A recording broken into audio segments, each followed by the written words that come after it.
అందరికీ నమస్కారం. అమృతవర్షిణి రాగం ఆనందామృతాకర్షిణి అమృతవర్షిణి. ముత్తుస్వామి దీక్షితార్ గారి రచన. ఇక్కడ సరస్థానం షడ్జమం, అంతర్గాంధారం ప్రతిమధ్యమం, పంచమం కాకల నిషాదం తారస్థిషం. ఇవే సరస్థానాలు అవరోహణలో డిసెండింగ్ మేనర్లో వస్తాయి అన్నమాట. సగమాప ఆనందామృత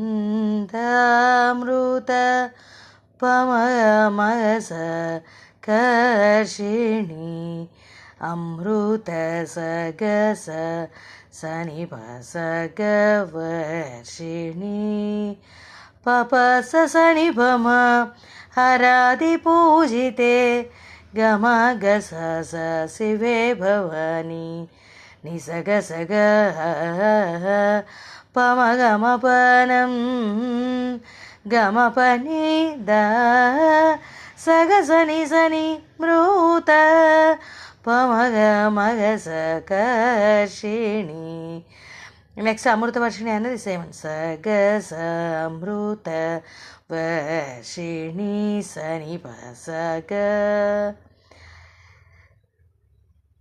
పగ మగ మగస